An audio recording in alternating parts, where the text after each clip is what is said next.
While you have a lot of attention on the primaries in Texas that are underway, which is completely understandable, we've also got to talk about what many are seeing as another unofficial primary for the Democratic presidential nomination. It actually went down not in DC, not in any swing state, but rather in Germany at the Munich Security Conference. Because three Democrats who were widely seen as potential 2028 frontrunners hopped on planes and they flew over there to provide some opposition at a summit where the US was otherwise represented by Marco Rubio. And also, don't worry, we will get to the crazy shit that he said. But first, we've got to talk about these Democrats, starting with Gavin Newsom attacking Trump on climate policy. I hope, if there's nothing else I can communicate today, Donald Trump is temporary.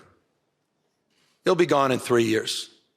California is a stable and reliable partner in this space. Then you had Michigan's Governor Gretchen Whitmer, who got a lot of flack for this answer to a question about what victory would look like for Ukraine. It is, the two that I am on the panel with are much more steeped in foreign policy than a governor is. But, I do think that Ukraine's independence, keeping their land mass and having the support of all the allies, I think is the goal. With that, you had some saying that it's weird that she's on a panel talking about foreign policy if she claims not to know much about foreign policy. But that also brings us to one of the other panelists that she pointed to as being more steeped in the subject, Alexandria Ocasio Cortez. Because when she spoke, everyone listened very intently, right? I mean, she's typically focused on domestic issues, and this was the most prominent foreign trip for her to date. Plus, you have people saying, if she's going to be running for president, which is not confirmed yet, then it is important to hear her philosophy on world affairs. And generally, her international message mirrored her domestic one, right? The United States needs to cooperate with allies to tamp down inequality, lift up the global working class, and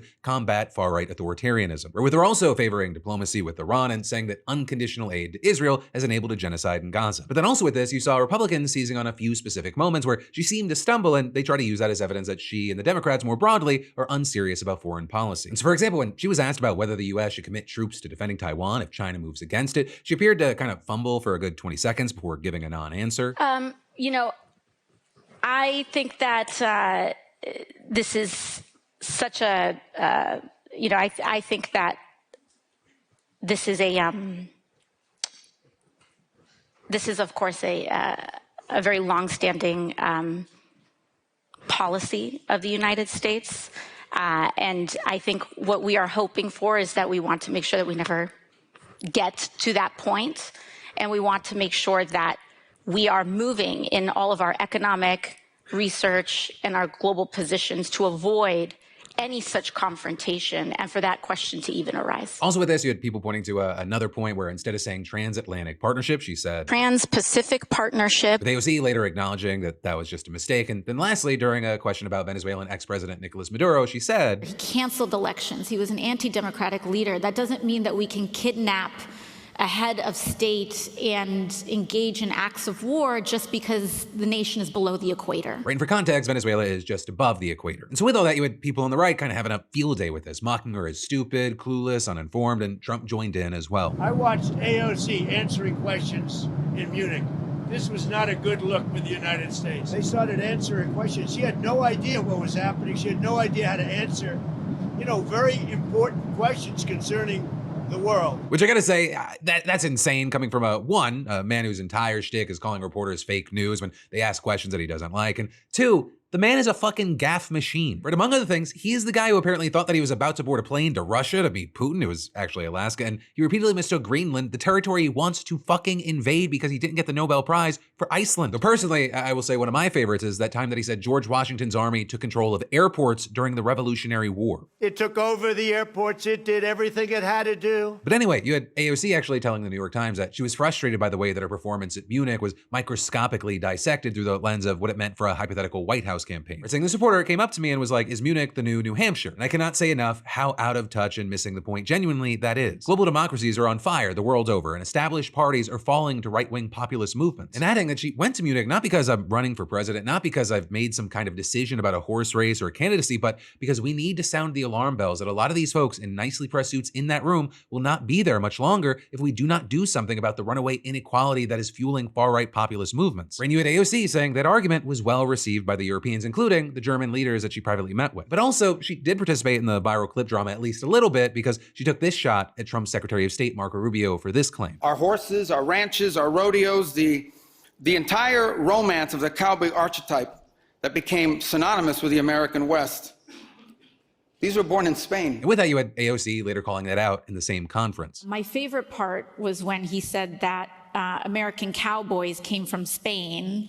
I thought they came from Winnetou, but I believe the Mexicans and descendants of African enslaved peoples would like to have a word on that. Now that then, of course, it sparked this heated debate online about where cowboys actually come from. Though also, like, if you looked online, you could tell it was like one of those debates where all of a sudden everyone was like a cowboy expert. And for a lot of it, it became very clear that it's about something much, much deeper. So you had those on the right pointing out that the Spanish had a long tradition of horsemanship, which they brought to the Americas, right? The earliest American cowboys were the vaqueros, with vaca being Spanish for cow, and even the lasso coming from the Spanish word for rope. But then Ted Cruz declaring victory over wokeness, writing at AOC, tell me you know nothing about history without saying you know nothing about history. But also, Ted, you should hold up, because it turns out that the actual history is a bit more complicated. Right, as the History Channel notes, first trained by the Spaniards who arrived in 1519 on land later known as Mexico, the original vaqueros were largely indigenous Mesoamerican men who were trained to wrangle cattle on horseback. Also, the vaqueros weren't just horsemen in the Spanish mold, they developed their own distinctive culture. They built their own saddles, they braided their own rope, invented their distinctive chaps, they tamed wild horses, and mastered the signature lasso. Plus, you have historians estimating that by the 19th century, as many as a quarter of all cowboys were black. It was only with the Hollywood Westerns of the early 20th century that cowboys were seen as heroic white Americans rather than the